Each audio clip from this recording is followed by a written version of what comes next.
menemukan dugaan maladministrasi berupa penyimpangan prosedur dan penyalahgunaan wewenang dalam pengangkatan tenaga honorer ini. Sedangkan dari tahun 2005 kemudian diperbaharui lagi menjadi PP 49 tahun 2018 yang ada pelarangan kemudian diberikan sanksi. Namun saat ini juga tidak ada pemberlakuan sanksi tersebut. Dari Bapak Mundi, ya, dari Bapak Mundi. Silahkan Bapak Mundi.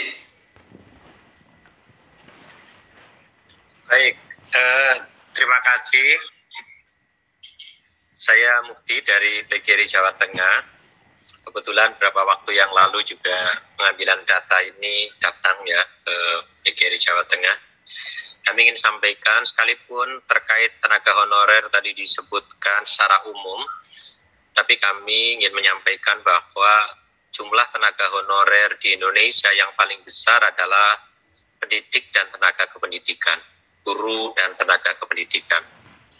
Dan mungkin pada saat disinggung yang paling tidak memperoleh perlindungan juga di situ. Karena tadi saya lihat di 1, 2, 3 instansi itu rata-rata sudah dibayar pakai upah minimum dan SK-nya sampai ada yang dari menteri ya. Tapi kalau di guru dan tenaga kependidikan itu SK-nya bahkan banyak pada level yang sangat rendah. Mengapa demikian? Karena seperti yang tadi disampaikan bahwa kantor mungkin kurang 1 pegawai itu bisa jalan ya. Tapi sekolah, kelas itu tidak ada guru 1, itu kelas itu berarti nggak bisa jalan, terutama di pendidikan dasar. Maka pada saat ada pelarangan pun pengangkatan honorer, itu saya kira harus ada diskresi ya dari, bahkan kalau perlu kepala sekolah. Kalau tidak ada guru, nggak mungkin kan pembelajaran berjalan. Padahal kita punya kewajiban untuk melaksanakan pembelajaran itu, terutama di sekolah negeri ya. Maka muncullah ada itu. Sekalipun banyak juga akhirnya karena ada peraturan yang melarang, banyak pemerintah daerah yang tidak berani juga mengangkat. Itu lebih parah lagi, nggak diberi SK, nggak diberi apa-apa, tapi disuruh kerja. Nah ini masalah yang cukup serius ya. Nah akhirnya saya kira pemerintah sekarang sudah mencoba menyelesaikan masalah ini melalui Mas Menteri dengan akan mengangkat 1 juta guru P3K. Namun demikian ini juga tidak mudah. Pada saat pemerintah pusat menyiapkan formasi 1 juta guru, tetapi pemerintah daerah tidak mengusulkan 1 juta, hanya sekitar 530. Ini juga masalah yang terus saja tidak sinkronnya antara pemerintah pusat dengan pemerintah daerah. Pada saat pemerintah pusat menyadari bahwa ini sekolah adalah kewajiban undang-undang menyelenggarakan pendidikan, itu kan wajib ya. Dan menyelenggarakan pendidikan itu syaratnya ya ada guru. Bahkan sekarang kelasnya bisa online, tapi kan gurunya kan nggak bisa, harus ada. Karena tujuan pendidikan kan tidak hanya mengajar, tapi juga mendidik. Nah sekarang ada kesalahan, tapi masalahnya muncul di situ. Maka saya harap ini juga menjadi catatan penting. Andai sarannya nanti menghentikan, siapa yang akan bertanggung jawab kalau sekolah akhirnya tidak ada yang mengajar? Kalau dilarang, lalu juga tidak mengangkat, ini problemnya. Maka tolong Ombudsman ini juga nanti memastikan saran, kalau tidak dipenuhi pengangkatan, ya sesuai kebutuhan, ya jangan melarang. Karena kalau melarang, ancaman ini bagi dunia pendidikan. Di sisi lain, kita juga mungkin bisa ya dikaji ya dari Ombudsman bahwa memang PP-nya melarang ya, tetapi Undang-Undang Sisdiknya memerintahkan bahwa kepala daerah apabila terjadi nggak ada guru, itu ya wajib kepala daerah itu memenuhi. Karena ini otonomi. Nah, kalau kita perdebatkan itu, kan mesti kuat undang-undang daripada PP. Maka sekarang terjadi, ada kabupaten tetap mengangkat karena berdasarkan undang-undang Sisdiknas. Tapi ada yang umumnya nggak berani karena menggunakan PP. Ini penafsiran-penafsiran yang seperti ini mungkin juga belum atau perlu coba dicermati agar semua komprehensif. Dan sekali lagi saya dari PGRI lebih menyoroti kepada masalah itu, dan kami sekarang sedang berjuang terus agar pemenuhan guru, kekurangan guru di sekolah yang sekarang sudah diakui oleh pemerintah 1 juta lebih, ini bukan main-main. Dari mana itu? Jadi kalau sekarang pendidikan Indonesia tidak ada guru honorer, itu kolab itu. Kalau tidak ada guru honorer, apalagi di era pandemi seperti kemarin, sekolah sudah tutup Mas itu. Makanya justru saya sebutkan ke Mas Menteri, ini pahlawan guru honorer, tetapi mereka tidak diberikan status yang layak dan penghasilan yang pasti. Ini yang saya kira di Ombudsman itu sudah clear tadi ya disampaikan. Saya ingin ya tanggapan ini karena saran-saran tadi alternatif, saya berharap jangan sampai saran alternatif nanti ada yang dipilih, tetapi juga membuat pendidikan itu menjadi punya problem yang besar. Yang terakhir, saya tertarik dengan pengalian tenaga honorer menjadi ASN. Ini tadi disebut Undang-Undang 5 tahun 2014 tentang ASN. Sekarang kan pilihannya adalah harus melalui proses seleksi. Dulu pernah melalui proses sebagaimana afirmasi pengalian secara administratif ya. Bagaimana sebenarnya pandangan Ombudsman ya? Terus terang ini melalui model P3K yang lagi seleksi ini ya, Bu, ini juga banyak problem, termasuk sekarang lagi ribut lagi di tahap kedua yang masuk P3K untuk mengisi sekolah-sekolah ini juga bisa dari umum. Ini terus persaingan, akhirnya yang umum itu dari sekolah swasta. Sekolah swasta ini sekarang masuk, terjadi kekosongan di sekolah swasta, ini juga problem yang terus akan berkepanjangan. Terima kasih atas dan mohon tanggapannya. Terima kasih Bapak Mudi atas tanggapannya terhadap tata kelola kebijakan tenaga honorer ya. Memang kita ketahui bersama sengkarut peraturan itu memang terjadi dalam pengelolaan tenaga honorer ini. Oke, yang selanjutnya ini ada pertanyaan dari... Oh ya, silakan Mbak Ani kalau mungkin ada tambahan lebih dahulu. Mau menanggapi atas tadi saran atau masukan dari Pak Mudi, ini Pak saya tegaskan lagi Pak bahwa dari opsi-opsi yang Ombudsman tawarkan tadi, Ombudsman memilih memperlakukan tenaga honorer selayaknya karyawan. Jadi kami di sini tidak akan menghapus tenaga honorer, khususnya dalam honorer apapun ya Pak, terutama guru yang tadi Pak sampaikan bahwa memang mayoritas tenaga honorer yang ada di Indonesia ini memang tenaga guru dan kesehatan. Mengingat tadi Pak, seharusnya himbauan dari pemerintah pusat bahwa seharusnya program 1 juta guru itu pemerintah daerah seharusnya mengusulkan Pak apa yang kita itu idealnya seperti itu agar terpenuhilah kebutuhan guru di seluruh daerah yang membutuhkan. Jadi kami di sini opsi yang Ombudsman bukan tawarkan, tapi Ombudsman pilih adalah memperlakukan tenaga honorer selayaknya karyawan Pak. Kami tidak menghapus gitu Pak. Mohon izin ya Pak, mungkin mumpung di forum Ombudsman ini, problem kenapa tidak semua daerah itu sekarang mengajukan sejumlah formasi yang diperlukan.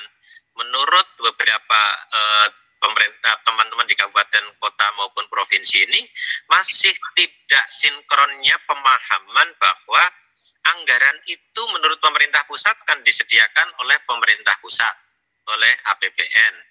Tetapi daerah menganggap tidak, bahwa ternyata itu juga dibebankan kepada daerah. Ini yang akhirnya membuat ada satu kabupaten yang mengajukan formasi sampai 4.000. Tapi ada juga yang cuma 200, 300. Padahal kebutuhannya kurang lebih sama. Ini kan ada miss yang komunikasi yang luar biasa yang harusnya juga diselesaikan pada saat formasi P3K untuk guru dibuka. Dan saya berharap formasi P3K juga dibuka untuk tenaga kependidikan yang sekarang juga sekolah itu mohon maaf tanpa administrasi nggak jalan juga itu. Ya, ini juga mohon dipahami agar semuanya sekolah bisa berjalan mencapai tujuan. Terima kasih. Terima kasih Bapak Mudi. Ya. Oke, yang pertanyaan selanjutnya ini ada dari Bapak Rizky, Bapak Arpus dan Bapak Darius yang mungkin bisa kami ringkas ya untuk pertanyaannya karena hampir sama ini. Yang pertama begini, kajian Ombudsman ini menyentuh aspek perlakuan pemerintah terhadap penggunaan tenaga honorer yang existing saat ini. Nah, bagaimana dengan potensi maladministrasi tersebut yang sangat mungkin terjadi dalam rekrutmen honorer? Apabila saran Ombudsman dilaksanakan dan pemerintah memperlakukan honorer selayaknya karyawan, apakah itu menjadi opsi yang sangat memungkinkan? Mungkin karena ini berkaitan dengan saran-saran yang nantinya akan disampaikan oleh Ombudsman kepada pemangku kebijakan ya. Mungkin silahkan Bapak Robert untuk memberikan jawaban, Pak. Apakah saran ini sangat memungkinkan untuk bisa diterima oleh pemerintah? Oh, enggak ada. Oke, mungkin langsung dijawab oleh Mbak Ani. Silakan Mbak Ani. Bagaimana dengan saran Ombudsman ini? Apakah saran itu memungkinkan dan bisa diterapkan nggak sih oleh pemerintah? Terima kasih. Kemarin kami sebelum kami mengadakan diskusi publik ini, kami sudah melakukan pertemuan konfirmasi dengan Kemenpan bahwa memang saran-saran nanti akan bahwa hasil kajian ini akan kami sampaikan ke Kemenpan. Walaupun kemarin Kemenpan bahwa juga dilema juga bahwa Kemenpan itu juga mengakui bahwa hampir seluruh instansi pemerintah baik pusat maupun daerah itu selalu ada status tenaga honorer, dan itu merupakan masalah yang kompleks dari adanya dulu ke tenaga honorer K1 sampai saat ini masih ada aja permasalahan. Maka ini nanti kita akan memberikan kesempatan ya, akan memberikan saran kepada pemerintah atau pihak-pihak terkait apa dari mereka ini yang bisa mereka lakukan. Misalkan tadi pilihan kita adalah memperlakukan tenaga honorer selayaknya karyawan, mungkin tahun 2023 tidak bisa langsung sekaligus seperti itu. Paling nggak ada perubahan atau peningkatan kesejahteraan lah bagi tenaga honorer ini, walaupun itu tidak bisa menghapus keberadaan tenaga honorer atau tidak bisa melakukan selayaknya tenaga honorer sebagai karyawan. Namun paling enggak harapannya dari sejak nanti saran ini diserahkan kepada instansi terkait, ada peningkatan kesejahteraan khususnya bagi tenaga honorer. Paling enggak minimal misalnya upah yang dia terima adalah UMP untuk di pemerintah pusat minimalnya, atau UMR untuk di pemerintah daerahnya itu minimal, dan mereka juga paling enggak bisa mendapatkan kesempatan untuk meningkatkan kompetensinya. Paling enggak ada perubahan nasib atau peningkatan kesejahteraan lah bagi tenaga honorer itu sendiri, walaupun itu kemungkinan tidak bisa dilaksanakan 100% selesai di tahun 2023, paling enggak ada kemajuan di tahun depan setelah saran ini diberikan kepada pihak terkait. Itu harapan dari Ombudsman. Kurang lebihnya seperti itu, Pak Alvan. Oke, terima kasih Bu Ani. Jadi pada intinya saran-saran yang telah disajikan tadi dalam paparan bahwasanya terdapat beberapa opsi yang nantinya itu akan disampaikan kepada pihak-pihak terkait, dan dari opsi-opsi tersebut tentunya nanti baik dari pihak Ombudsman dan instansi terkait akan memberikan rumusan-rumusan terbaik yang sesuai dengan peraturan, yang berkeadilan, serta yang dapat menyentuh semua kebutuhan dan proses selama ini yang menjadi perjuangan dari para tenaga honorer ini. Karena memang mengingat apa yang dilakukan oleh tenaga honorer selama ini sangat membantu memenuhi kebutuhan dari pelaksanaan pemerintahan dalam hal pelayanan publik. Oke, untuk pertanyaan selanjutnya, ini dari Ibu Mariani. Apakah bisa diskresi dilakukan oleh kepala daerah untuk melakukan perekrutan tenaga honorer dengan persetujuan TPK dengan menerbitkan SE atau sejenis itu karena dianggap sebagai kebutuhan mendesak? Oke, mungkin silakan Mas Ikhwan untuk menjawab. Mas, apakah bisa dilakukan diskresi oleh kepala daerah untuk mengangkat honorer ini? Dan fakta kalau di lapangan seperti apa kira-kira Mas selama ini? Kami menemukan dugaan maladministrasi berupa penyimpangan prosedur dan penyalahgunaan wewenang dalam pengangkatan tenaga honorer ini. Sedangkan dari tahun 2005 kemudian diperbaharui lagi menjadi PP 49 tahun 2018 yang ada pelarangan kemudian diberikan sanksi. Namun saat ini juga tidak ada pemberlakuan sanksi tersebut. Makanya di dalam saran dan kesimpulan Ombudsman disampaikan oleh Bu Ani tadi bahwa ini posisinya tidak ada, harus adanya dasar hukum dalam pengangkatan tenaga honorer dan apakah harus dialihkan atau tidak. Makanya Ombudsman memberikan saran perbaikan seperti yang telah disampaikan dalam paparan tadi. Terima kasih Pak Alvan. Oke, terima kasih Pak Iwan. Untuk pertanyaan selanjutnya, ini dari Ibu Mariani. Apakah bisa diskresi dilakukan oleh kepala daerah untuk melakukan perekrutan tenaga honorer dengan persetujuan PPK dengan menerbitkan SE atau sejenis itu karena dianggap sebagai kebutuhan mendesak? Oke, mungkin silakan Mas Ikhwan untuk menjawab. Mas, apakah bisa dilakukan diskresi oleh kepala daerah untuk mengangkat honorer ini? Dan fakta kalau di lapangan seperti apa kira-kira Mas selama ini?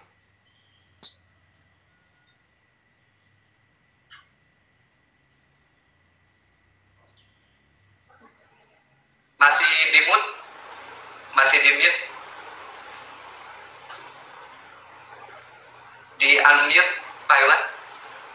Ya, terima kasih Pak Alvan. Izin tadi posisinya masih di unmute oleh admin. Jadi minta izin untuk dibuka terlebih dahulu.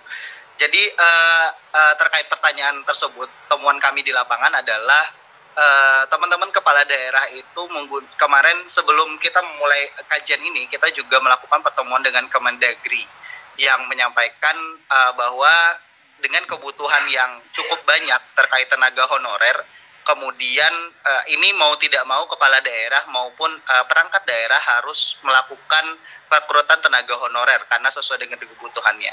Dengan ada pelarangan sesuai dengan PP 49 tadi, kepala daerah membuat satu kebijakan atau diskresi melalui penggunaan jasa. Jadi dalam hal pemberian gaji, kemudian juga penghasilan itu dialihkan menjadi belanja jasa. Makanya di dalam proses perekrutan ini kami menemukan belum ada keseragaman regulasi dan dalam proses perekrutan yang dilakukan terhadap tenaga honorer ini.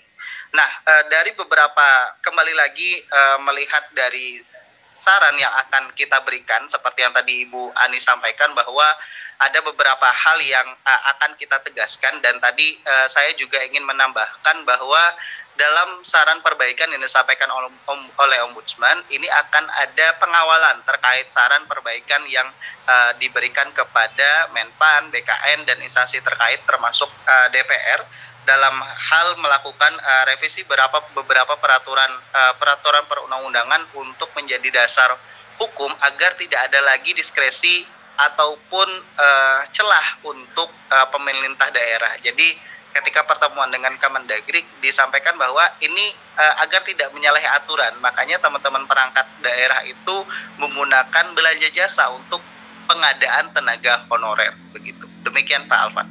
Oke, terima kasih Pak Iwan. Silakan Ibu Ani jika ada tambahan terkait diskresi yang selama ini dilakukan oleh kepala daerah seperti apa sih dalam mengangkat tenaga honorer ini? Sebenarnya diskresi apa yang pengangkatan tenaga oleh gubernur atau wali kota bupati ini sebenarnya dilarang seharusnya. Yang berhak mengangkat tenaga honorer adalah P3K, namun kenyataannya yang terjadi di lapangan ada beberapa kepala daerah yang mengangkat tenaga honorer. Tadi hanya menambahkan apa saya sampaikan Mas Ikhwan tadi, memang seperti itu kenyataannya, kurang lebihnya seperti itu Pak. Terima kasih Bu Ani. Jadi yang dimaksud, izin Pak Alvan, yang dimaksud dengan seperti layaknya karyawan itu kita melihat hak-haknya dari penghasilan, kemudian juga jaminan sosial yang harus diterima, bukan dijadikan karyawan, namun hak-haknya selayaknya bagaimana ada hubungan kerja yang diberikan antara pemberi kerja dan penerima kerja. Demikian. Jadi rumpunnya itu masuk rumpun ketenaga kerjaan begitu ya Pak Iwan. Jadi selama ini kan tenaga honorer itu kan tidak jelas nih, mereka masuk dalam rumpun ASN bukan, rumpun tenaga kerjaan bukan. Makanya opsi karyawan itu sebagai salah satu cara agar mereka mendapatkan jaminan hak-hak statusnya sesuai dengan UU Ketenagakerjaan. Begitu ya kira-kira Pak Iwan?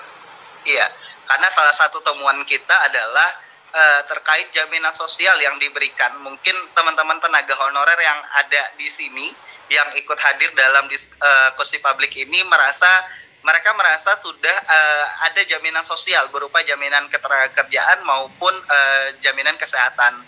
Namun setelah kita cross check kembali, itu adalah dibayarkan sendiri oleh tenaga honorer itu. Jadi ketika adanya jaminan sosial yang diberikan oleh pemberi kerja, kan ada beberapa persen dari pemberi kerja, kemudian ada beberapa persen dari penerima kerja begitu. Tapi setelah kita cross check dalam temuan kita, bahwa ternyata semua itu dibayarkan oleh tenaga honorer itu sendiri sebagai pegawai bukan penerima upah. Makanya kita mencoba memberikan saran terkait hal tersebut. Terima kasih Bapak. Oke, terima kasih Bapak Iwan.